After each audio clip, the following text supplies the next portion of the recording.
என்ன சமையல் இன்னைக்கு? இன்னைக்கு வந்து நான் பாவக்காய் சாம்பார்.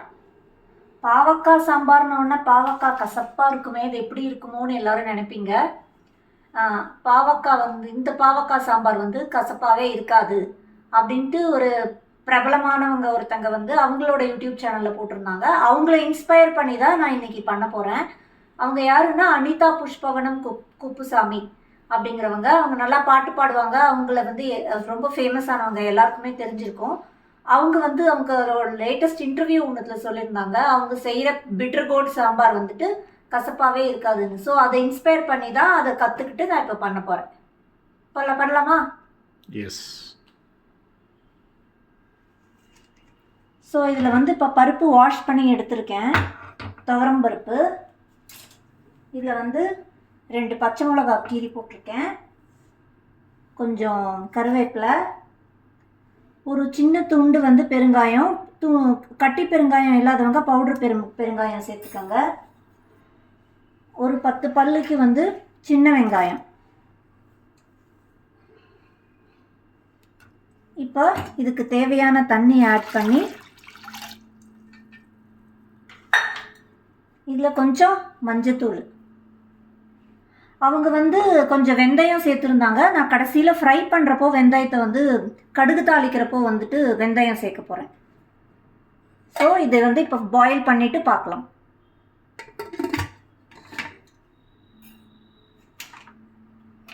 இப்போ அவங்க பெரிய சைஸ் பீட்ரூட் எடுத்துருந்தாங்க, பாவக்காய். இப்போ எங்கள் வீட்டுக்கிட்டக்க இந்த சின்ன சைஸ் கிடச்சதுனால நான் இதை வாங்கியிருந்தேன்.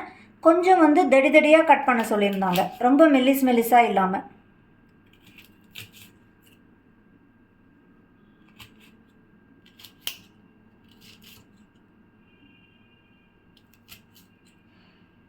இப்போ அவங்க சொல்லியிருந்தாங்க கொஞ்சம் நல்லாவே எண்ணெய் விடணும்னு சொல்லிட்டு கொஞ்சம் நிறையாவே ஆயில் விடுறோம்.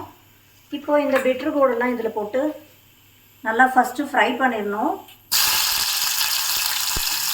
டைரெக்டாக பீட்ரூட்டோட வந்துட்டு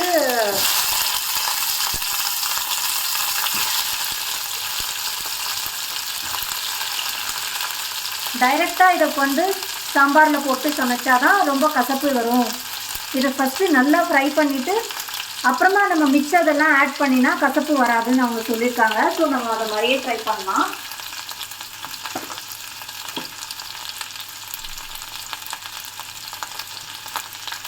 இதுக்கு தேவையான அளவு மட்டும் உப்பு சேர்த்துக்கலாம். இதை நல்லா ஃப்ரை பண்ணணும்.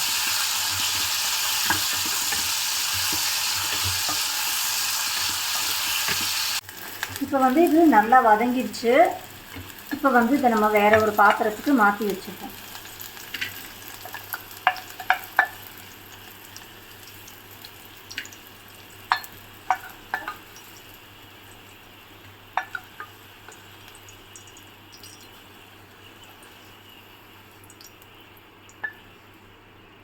இப்போ வந்து இதில் ஆயில் மிச்சம் இருக்குது.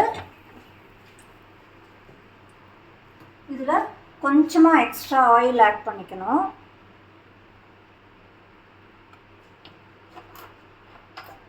ஆட் பண்ணிவிட்டு கடுகு தாளிக்கணும்.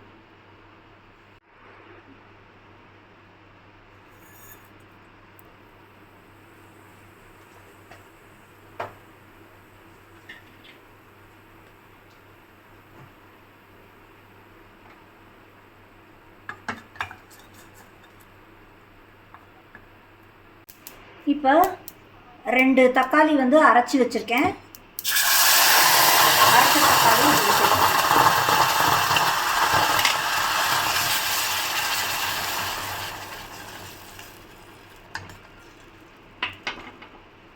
இதில் கொஞ்சம் மஞ்சத்தூள்,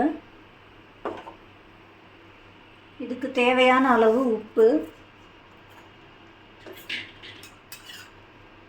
1/2 ஸ்பூன் வந்து தனியாத்தூள்,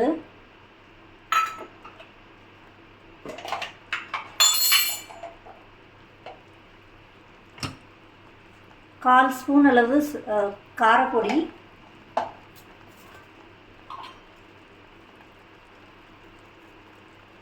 1 ஸ்பூன் அளவு சாம்பார் தூள். இதெல்லாம் சேர்த்து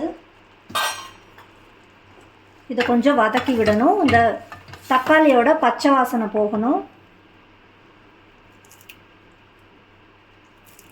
இதுக்கு தேவையான அளவு கொத்தமல்லியும் சேர்த்துருக்கோம். இப்போ நம்ம வேக வச்சது நல்லா வெந்திருக்கு. ரொம்பவும் மற்ற வச்சு கடைய வேண்டாம்னு சொல்லியிருக்காங்க. இந்த மாதிரி மலர்ந்த மாதிரி பருப்பு வெந்தால் சரியாக இருக்கும்னு சொல்லியிருக்காங்க. அதே மாதிரி வேக வச்சு எடுத்துருக்கோம். இப்போ நம்ம போட்ட தக்காளி அதோட சேர்ந்த மசாலாலாம் கொதி வந்துருச்சு, வதங்கியிருக்கு. இப்போ இதோட இந்த பாவக்காயையும் நம்ம சேர்த்துடலாம். சேர்த்து இந்த மசாலா இந்த பாவக்காயோட நல்லா வேகணும். அதை மாதிரி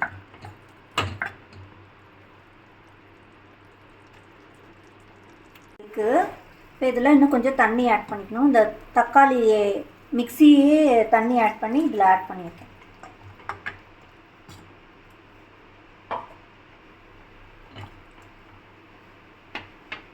இப்போ நம்ம பருப்பு, வெந்த பருப்பு எல்லாத்தையுமே இதில் சேர்த்துடுறோம்.